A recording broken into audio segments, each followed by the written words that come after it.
High-rise বিল্ডিংয়ের পাশে দেখ নিয়ে নেই। হাইরেজ বিল্ডিংয়ের সাথে 5 কাঠা জমিন। উত্তরে উত্তরখান 5 নং ওয়ার্ড 45 নং ওয়ার্ডের ভিতরে 5 কাঠা জমিন, 2 মালিক। রাস্তাটা বর্তমানে 8 ফুটের উপরে নাই।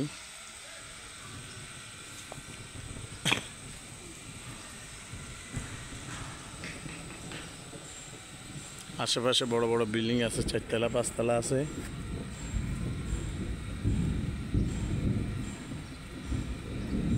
এখানে পাশে 10 তলা বিল্ডিং আছে।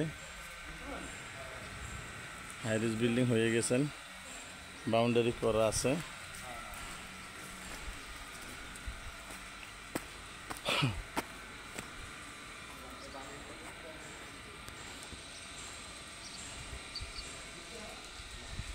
এটা হইল ওনার গেট।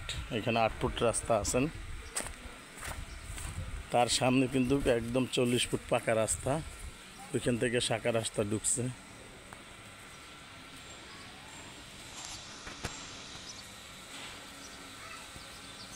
দেখতে পারেন ওই যে কোণা থেকে একেবারে লাস্ট মাথা পর্যন্ত নিয়ে একদম সোজা বাউন্ডারি হইয়া ওই পিলার থেকে সোজা ওইখানে 5 কাঠা। দেখেন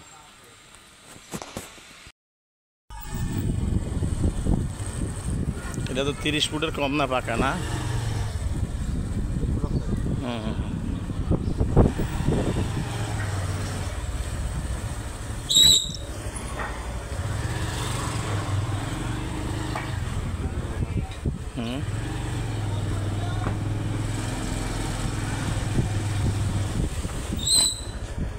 কই ধুইয়া গেছেন? হ্যাঁ না